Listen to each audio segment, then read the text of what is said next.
I never thought I'd live long enough to tell this story. For 78 years, I've carried these secrets like stones in my pockets, heavy and cold, pressing against my conscience every single day. But now, as I sit here in this nursing home in Tucson, watching the desert sun paint the mountains gold through my window, I realize that silence has become a burden heavier than truth. My name is Samuel Whitmore, and I was the telegraph operator in a small town called Redemption Creek from 1889 to 1923. What I'm about to tell you will change everything you thought you knew about the Old West. The clicking of telegraph keys was the soundtrack of my life. Dot dash dot, each message a heartbeat, each transmission a secret whispered across copper wires stretching through endless prairie. I was 17 when I first learned Morse code, my fingers dancing across the brass key with the enthusiasm of youth. Back then, I believed I was just passing along words, neutral as the wind. I didn't understand that some messages carry the weight of destiny, that some secrets, once known, brand themselves onto your soul like a hot iron. It was the summer of 1892 when everything changed. The heat that year was merciless, turning the main street of Redemption Creek into a ribbon of dust that coated everything, everyone. I remember the taste of it, gritty between my teeth, the way it settled into the creases of my shirt.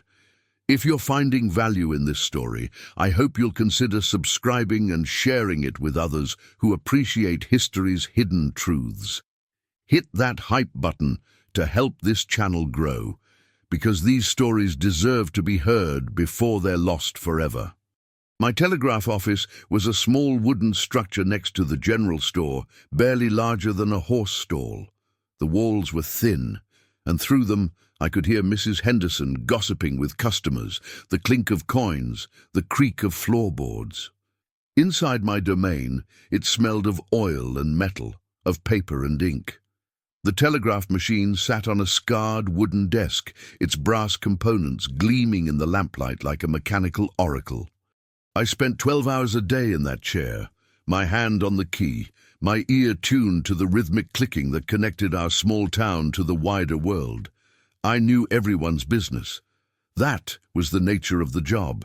I knew when babies were born, when loved ones died, when money was being transferred, when the railroad was coming through. I knew about affairs, about debts, about crimes committed in distant cities. The messages flowed through me like water through a pipe, and I was supposed to be just as neutral, just as transparent.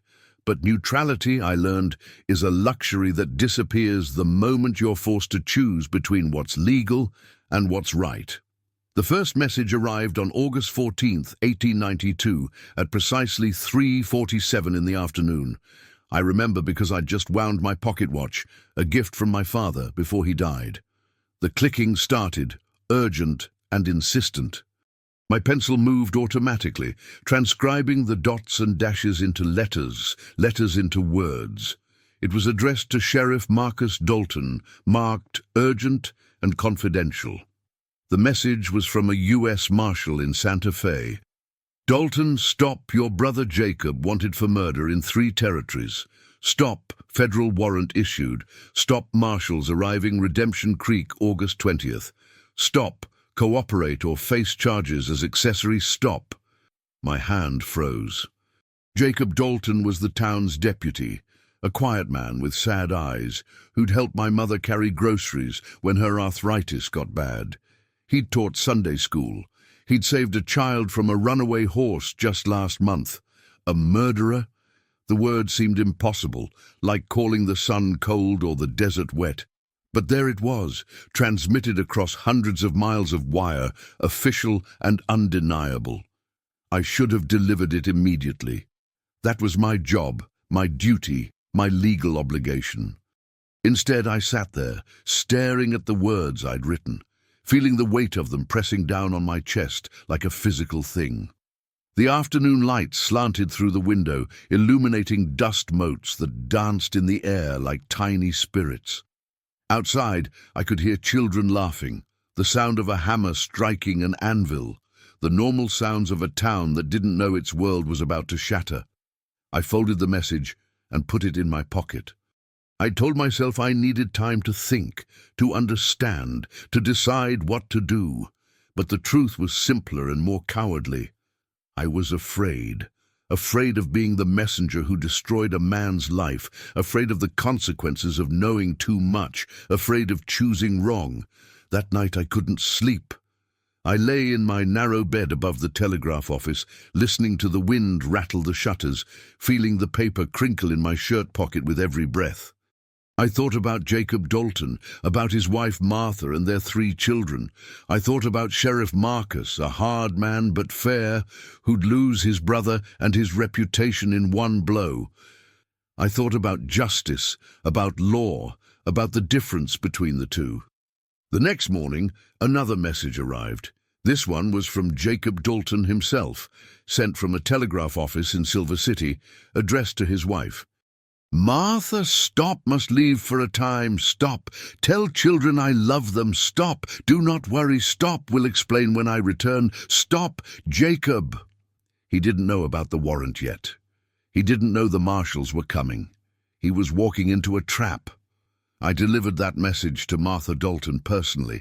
I watched her face crumble as she read it, watched her hand go to her throat, watched tears spill down her cheeks. "What's he done, Samuel?" she whispered. "What's happened?" I told her I didn't know, which was both true and a lie.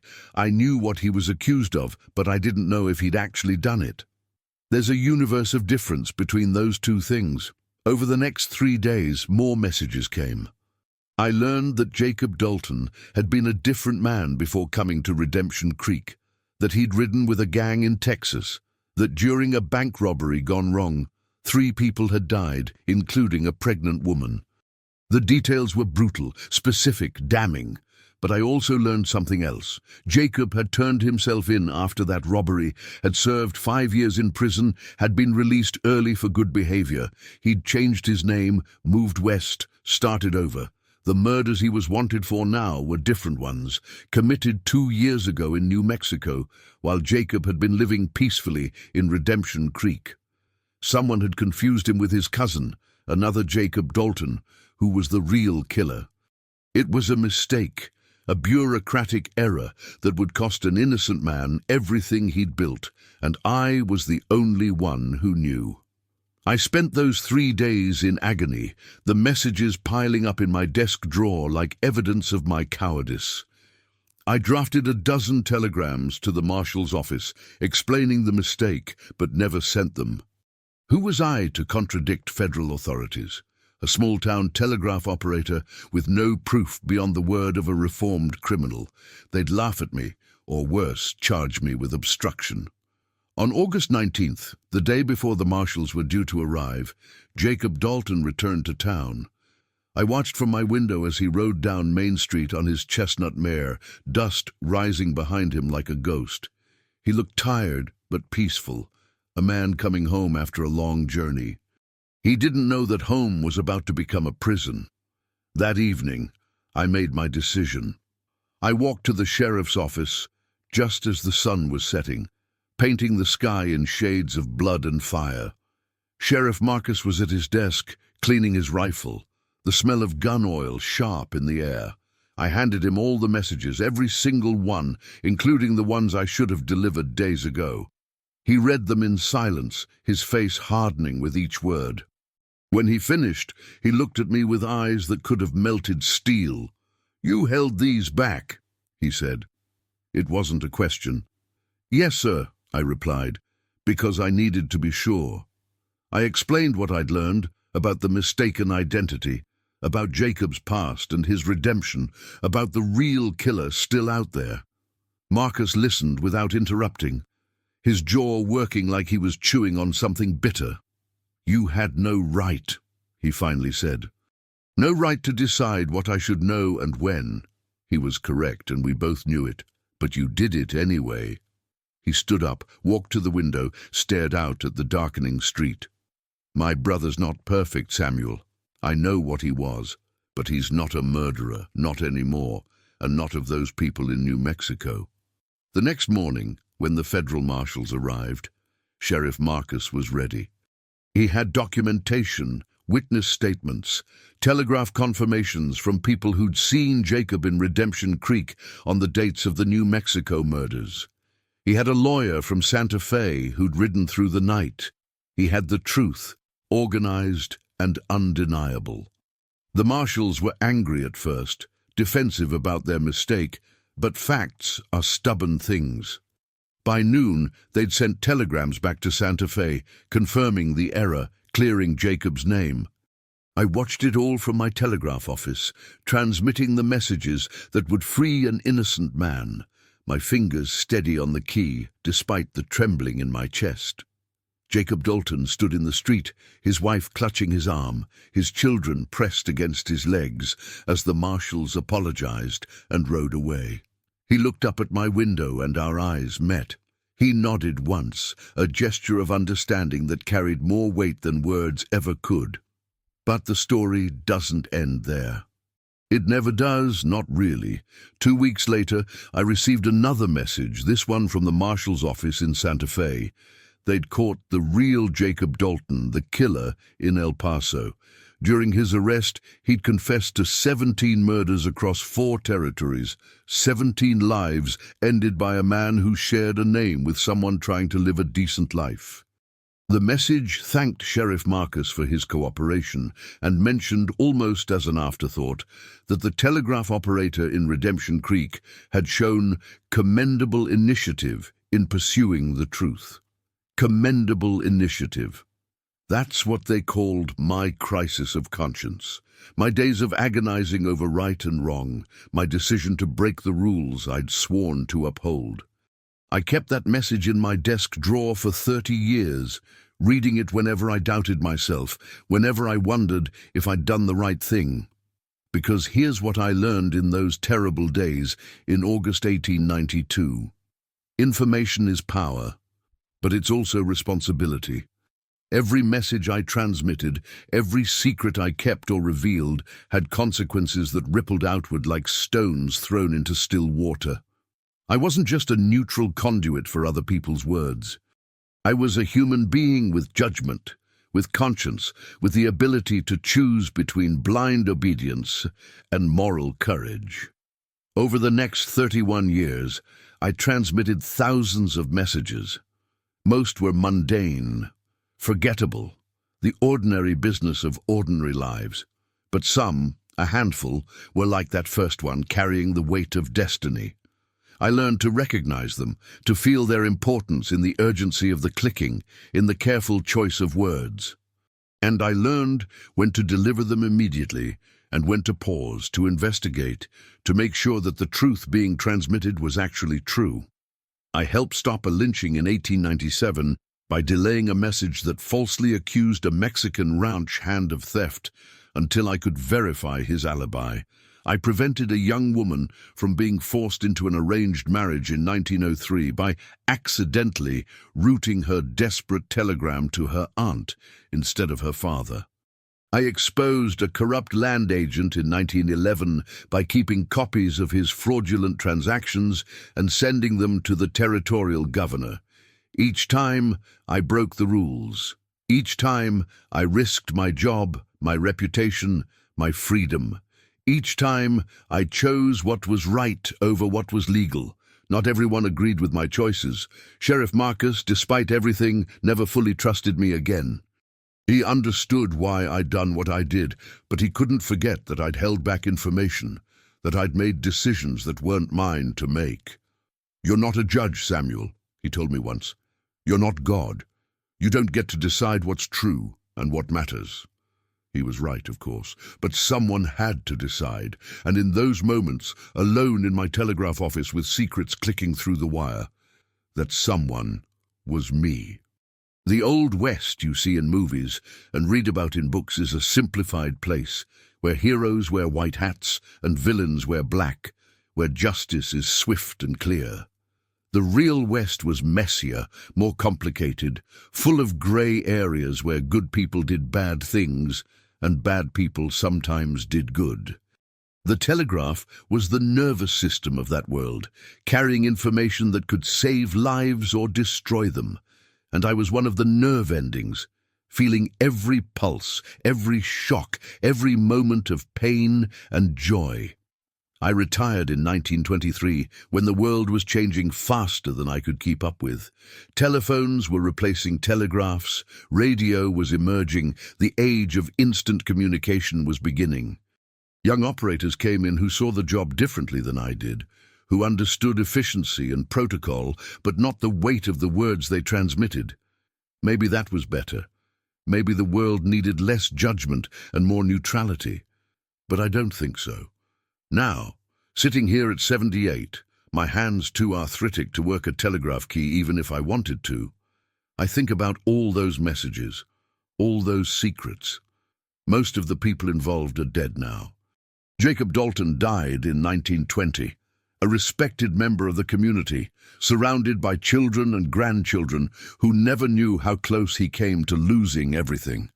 Sheriff Marcus passed in 1915, still doing his duty, still upholding the law he believed in. Martha Dalton lived until 1935, and she visited me here once, a year before she died, to thank me for giving her husband back to her. "You saved him," she said, holding my gnarled hands in hers. "No," I replied. "I just made sure the truth had a chance to be heard." She smiled, that sad, knowing smile of someone who's lived through hard times and come out stronger. "That's the same thing, Samuel. That's exactly the same thing. I've been thinking about writing this all down, about revealing the other secrets I kept, the other messages that changed lives. But some stories aren't mine to tell, and some secrets should stay buried with the people who lived them. What I can tell you is this: information without context is dangerous, truth without compassion is cruelty, and rules without wisdom are tyranny. The telegraph wires are mostly gone now, replaced by technologies I barely understand. But the fundamental truth remains: we are all connected, all transmitting and receiving messages that shape each other's lives. The question isn't whether you have the power to affect others. It's whether you have the courage to use that power wisely, to pause when necessary, to investigate when something feels wrong, to choose conscience over convenience. I don't know if I was a good telegraph operator by the official standards. I broke rules, delayed messages, made judgments that weren't technically mine to make. But I know I was a good man, or at least I tried to be. And in the end, that's the only message that really matters, the only transmission that echoes beyond the grave. I tried to do right by people, even when it was hard, even when it cost me, even when I wasn't sure. The sun is setting now, painting my small room in shades of amber and gold. My fingers remember the rhythm of the telegraph key, dot dash dot, even though they can no longer perform it. If I close my eyes, I can still hear the clicking, still feel the vibration of messages traveling through wire and air, connecting human hearts across impossible distances. Some of those messages were lies, some were truths, some were desperate prayers sent into the void hoping for an answer. I was the one who received them, who decided what to do with them, who carried their weight for all these years. It was a burden, yes, but also a privilege. To be trusted with people's secrets, their hopes, their fears, their most important words, that's a sacred responsibility. I hope I honored it. I hope that when my own final message is transmitted, when my heart sends its last signal and falls silent, someone will remember that I tried to use my small power for good. Would you have done what I did? Would you have held back that first message, risked everything to make sure an innocent man wasn't destroyed by a bureaucratic mistake? Or would you have followed the rules, delivered every message exactly as received, let the system sort out truth from lies? There's no easy answer, and anyone who tells you otherwise hasn't faced the real weight of such decisions. I'm telling you this story now because the world still needs people who will pause, who will question, who will choose conscience over convenience. The technology has changed, but human nature hasn't. Somewhere right now, someone is receiving information that could change a life, and they have to decide what to do with it. I hope they choose wisely. I hope they remember that we're all connected, all responsible for each other in ways we don't always recognize. The telegraph may be obsolete, but the lessons it taught me never will be. Listen carefully to the messages you receive. Investigate before you judge. Have the courage to do what's right, even when it's not what's easy. And remember that sometimes the most important thing you can do is give truth a chance to be heard, even if it means breaking a few rules along the way. That's my message, transmitted across the years from an old telegraph operator who learned that the most important code isn't Morse, but moral. I hope it reaches you clearly. I hope you'll share it with others who need to hear it. And I hope that when you face your own moment of decision, your own choice between what's legal and what's right, you'll have the courage to choose wisely. The clicking has stopped now. The wires are silent. But the message remains, echoing through time. Do right by people, even when it's hard, especially when it's hard. That's the secret that really matters, the one that changes everything.